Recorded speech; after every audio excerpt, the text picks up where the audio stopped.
Hello friends, welcome to our channel jobless society. তো আজকে আমরা ওয়েস্ট বেঙ্গল পুলিশ মেল কনস্টেবলের যে এক্সাম হলো তার কাট অফ এক্সপেক্টেড করব এবং কিছু ডিটেলস অ্যানালিসিসের মাধ্যমে এবং সেফ স্কোর কী হতে চলেছে তার একটা আইডিয়া আমরা দেখব কী হতে চলেছে। ঠিক আছে, তো দেখা যাক কী আছে। প্রথমত কিছু ডিটেলস আগে আমরা আলোচনা করব, তারপর কাট অফের দিকে যাব।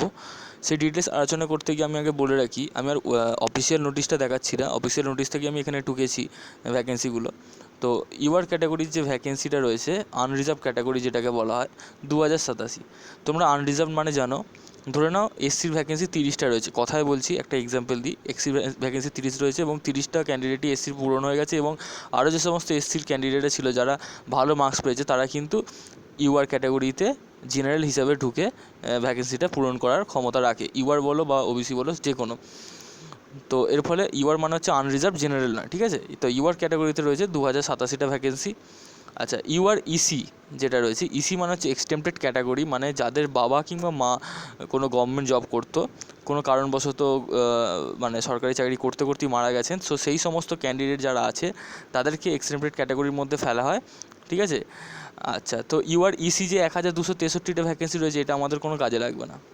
এর কাট অফ আমরা প্রেডিক্ট না করলেও চলবে, এদের কাট অফ খুবই কম যাবে, মানে এদের কাট অফ কোনো মানে আমাদের প্রেডিক্ট না করলেও চলবে। তো এটা আমাদের ভ্যাকেন্সির মধ্যে থাকছে না, এটা আমরা ক্যান্সেল করলাম। এক্স এক্স এক্স সার্ভিসম্যানেরও ভ্যাকেন্সি আমরা দেখবো না। 552টা ভ্যাকেন্সি আমাদের কোনো কাজে লাগবে না, কারণ এখানেও কাট অফ খুবই কম যাবে, ঠিক আছে। আচ্ছা, এসসি যে এখানে ভ্যাকেন্সিটা রয়েছে 179টা, এসসির 179টা ভ্যাকেন্সি রয়েছে। এসসি ইসি দেখে কোনো লাভ নেই আমাদের, 583টা। এসসি এক্স সার্ভিসম্যানও 139টা ভ্যাকেন্সি রয়েছে। আচ্ছা, এসটির যে ভ্যাকেন্সিটা, মেন ভ্যাকেন্সিটা রয়েছে 108টা, ঠিক আছে। এসটির ইসি যেটা রয়েছে সেটা আমাদের দেখে লাভ নেই। OBC A 169, OBC B 34, OBC A ইসি রয়েছে 249, ওবিসি বি ইসি রয়েছে 164, ঠিক আছে। ইসি এক্সটেম্পটেড ক্যাটাগরির কাট অফ খুবই কম যাবে, ওসব আমাদের দেখে লাভ নেই। আমাদের যে মূল ভ্যাকেন্সিটা রয়েছে 5702, সেই 5702-এর মধ্যে অ্যাকচুয়াল ভ্যাকেন্সি যেটা রয়েছে সেটা আমরা এখানে লিখেছি। অ্যাকচুয়াল যেটা রয়েছে সেটা রয়েছে জেনারেলের 2087টি, মানে ইউআর ক্যাটাগরির। এসসির রয়েছে 179, এসটির 108, ওবিসি এর রয়েছে 169 আর ওবিসির বি হচ্ছে 34। এই হচ্ছে অ্যাকচুয়াল ভ্যাকেন্সি। এবার আমরা ধরে নিচ্ছি যে কোনো পরীক্ষায় কিন্তু, যদি তোমরা রেলের গ্রুপ ডিতে দেখো, 2 গুণ ক্যান্ডিডেটকে সিলেক্ট করছে মাঠের জন্য। এমনি যদি যে কোনো পরীক্ষা তোমরা দেখে থাকবে যে মিনিমাম 15 গুণ ক্যান্ডিডেটকে সিলেক্ট করা, ইভেন তোমরা লেডি কনস্টেবল এক্সামে দেখেছো ভালো রকম ক্যান্ডিডেটই কিন্তু সিলেক্ট করা হয়েছে। যদিও লেডি কনস্টেবলের থেকে ওর মেল কনস্টেবলের ক্যান্ডিডেট সংখ্যা প্রচুর ছিল, তাও আমরা ধরে নিচ্ছি 20 গুণ ক্যান্ডিডেটকে সিলেক্ট করা হবে নেক্সট রাউন্ডের জন্য। তাহলে 20 গুণ ক্যান্ডিডেটকে মিনিমাম সিলেক্ট করা হবে। 20-র ওপর কিন্তু সিলেক্ট হবে না, 20-র নিচে হয়তো হতে পারে, 15 গুণ হতে পারে, কিন্তু 20 গুণ ক্যান্ডিডেট আমরা ধরে চলছি সিলেক্ট করা হবে। তাহলে আনরিজার্ভডে কতজন ক্যান্ডিডেট সিলেক্ট হবে মাঠের জন্য ডাক পাবে 41,740 জন আনরিজার্ভড ক্যান্ডিডেট। আচ্ছা, এসসি তাহলে কতজন পাবে? এসসি পাবে 3,580 জন ক্যান্ডিডেটকে নেওয়া হবে নেক্সট রাউন্ডের জন্য। সেরকম সিমিলার হতে এসটি ক্যান্ডিডেট যারা আছে 108টা ভ্যাকেন্সির জন্য 2,160 জন ক্যান্ডিডেটকে নেওয়া হতে পারে।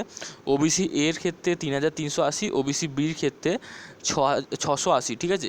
টোটাল 51,540 আমাদের একটা এক্সপেক্টেড করা হচ্ছে। এটা 20 গুণ যদি ক্যান্ডিডেট সিলেক্ট করা হয় তাহলে 51,540 জন, প্রায় ধরতে পারো 50,000 ক্যান্ডিডেটকে সিলেক্ট করা হবে। আউট অফ 5 লাখ 6 লাখ যত ক্যান্ডিডেট আছে, আশা করছি 5-6 লাখই মোটামুটি পরীক্ষা দিয়েছে, তো তাদের মধ্যে 50,540 জন ক্যান্ডিডেটকে সিলেক্ট করা হবে নেক্সট রাউন্ডের জন্য, ঠিক আছে। তো এক্সপেক্টেড কাট অফ এদের তাহলে কী হতে চলেছে, যেহেতু নেক্সট রাউন্ডে একটা, আচ্ছা, আমরা আমাদের ভিডিওর কমেন্টে আমরা দেখেছি অনেকে অনেক কমেন্ট করেছে, অনেকেরই মার্কস 40 অ্যাবভ রয়েছে, আবার অনেকের মার্কস 40-র নিচেও রয়েছে। তো ওভারঅল যেটা আমি দেখলাম এবং ভোটিং করে যেটা আমি দেখলাম, তো সেটার কাট অফ আমার যেটা মনে হচ্ছে সেটা এই রেঞ্জের মধ্যে থাকতে পারে, ঠিক আছে। ইউআর ক্যাটাগরির ক্ষেত্রে 30 থেকে 35-এর মধ্যে কাট অফ থাকবে, ঠিক আছে। ইউআর ক্যাটাগরিতে 30 থেকে 35-এর মধ্যে কাট অফ থাকবে। আর একটা জিনিস যেটা বলে দিই, 30-এর নিচে কিন্তু কাট অফ নেওয়ার সম্ভাবনা খুবই কম। সম্ভাবনা একদম নেই বলাটা ভুল, কিন্তু 30-এর নিচে ইউআরের ক্যাটাগরির কাট অফ নেওয়াটা খুবই কম, কারণ ম্যাক্সিমাম ক্যান্ডিডেট কিন্তু 40 থেকে 45 এরকম রেঞ্জে মার্কস তুলেছে, ঠিক আছে। তো আমার যেটা ব্যক্তিগতভাবে মনে হচ্ছে 30 থেকে 35-এর মধ্যে কাট অফ যেতে পারে, অথবা +-5 হতেই পারে। তো তোমরা যারা মোটামুটি 25-26ও পেয়েছো তাদেরকে বলবো প্রিপারেশান নিতে নেক্সট রাউন্ডের জন্য। তবে কাট অফ কিন্তু 30 থেকে 35-এর মধ্যে থাকার একটা সম্ভাবনা রয়েছে ইউআর ক্যাটাগরি। নেক্সট যদি আমরা দেখি ওবিসি 27 to 33 মধ্যে কাট অফ থাকতে পারে। এবং যদি আমরা দেখি ওবিসি এসসি যদি দেখি, ওবিসি এবি আর ভাগ করি না, ওবিসি একবারে দেখেছি 27 থেকে 33। আচ্ছা, এসসির ক্ষেত্রে 24 থেকে 29-এর মধ্যে কাট অফ থাকতে পারে। এবার তোমরা বলতে পারো যে এসসির ভ্যাকেন্সি এত কম, তাহলে কাট অফ কেন এত কম হচ্ছে? দেখো, এসসির ভ্যাকেন্সি কমটা কী হয়েছে, যারা যারা এই 24 থেকে 29-এর মধ্যে, ধরো 108টা ভ্যাকেন্সি, তো এসসির 108 জন ক্যান্ডিডেট 24 থেকে 29-এর মধ্যে, ধরো কাট অফ গেছে 25, এসসির কথাই বলছি, 25-এর ওপর তুলেছে 108 জন ক্যান্ডিডেট 25 থেকে 30-এর মধ্যে, ঠিক আছে? তো 108 জন ক্যান্ডিডেট এসসির কোটায় সিলেক্ট হয়ে গেল।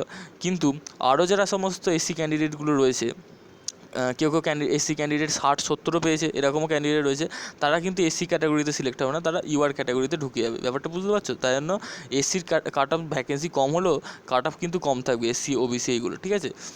তো এসটির কাট অফ কিন্তু 20 থেকে 25-এর মধ্যে থাকবে। আর যেটা বললাম জেনারেল 30 থেকে 35-এর মধ্যে কাট অফ থাকবে। তো তোমরা যারা যারা এই কাট অফ রেঞ্জের মধ্যে আসছো, তারা অবশ্যই নেক্সট রাউন্ডের জন্য প্রিপারেশান স্টার্ট করে দাও। আর ইউআর ক্যাটাগরির জন্য বলছি, যারা 25 মিনিমাম তুলতে পারছো, তারাও নেক্সট রাউন্ডের জন্য প্রিপারেশান স্টার্ট করে দিতে পারো, ঠিক আছে? এমনিতে কোশ্চেনের লেভেল যথেষ্ট মডারেট টাইপের ছিল, একদম লেডি কনস্টেবলের মতো ইজি লেভেলের কিন্তু কোশ্চেন ছিল না। তাই জন্য যথেষ্ট বেগ পেতে হয়েছে, যারা 30 থেকে 35-এর মধ্যে এই নাম্বারটা তুলতেও কিন্তু যথেষ্ট বেগ পেতে হয়েছে। তো অবশ্যই কাট অফ হাইফাই যাওয়ার কোনো সম্ভাবনা নেই। তার উপরে যেহেতু নেক্সটে মাঠের ব্যাপার রয়েছে, ছোটাছুটির ব্যাপার রয়েছে, তো এখানে একটু বেশি পরিমাণ ক্যান্ডিডেটও সিলেক্ট করার ব্যাপার রয়েছে। তো আমি তো 20 গুণ ধরে চলেছি, এটা যদি 25 গুণ ক্যান্ডিডেটকে সিলেক্ট করে, তাহলে আরও কাট অফ কম যাবে। যেমন লেডি কনস্টেবলের কাট অফ অনেকটাই কম গিয়েছিলো, মানে কাট অফ তোরা ডিক্লেয়ার করেনি, তো অনেকেই এরকম ছিল যে 20 জেনারেল ক্যান্ডিডেট 20 পেয়ে কাট অফ ক্লিয়ার করেছে। তবে অতটা কম কিন্তু মেল কনস্টেবলের কাট অফ যাবে না, এটুকু শিওর। 20 কিন্তু কখনোই ইউআর ক্যাটাগরির কাট অফ যাবে না। আমার যেটা মনে হচ্ছে 30 থেকে 35-এর মধ্যে কিন্তু কাট অফ থাকবে। 30-এর নিচে কিন্তু নেওয়ার সম্ভাবনা খুব কম রয়েছে, ঠিক আছে? 30 থেকে 35-এর মধ্যে কাট অফ থাকবে ইউআরের, ওবিসি 27 থেকে 33, এসসি 24 থেকে 29, আর এসটি 20 থেকে 25। তো এটা হচ্ছে আমার মোটামুটি একটা অ্যানালাইসিস করে বললাম। এবার তোমাদের কী মতামত তোমরা অবশ্যই ভিডিওর নিচে কমেন্ট করে জানাতে পারো। Thank you very much for watching this video. Thank you.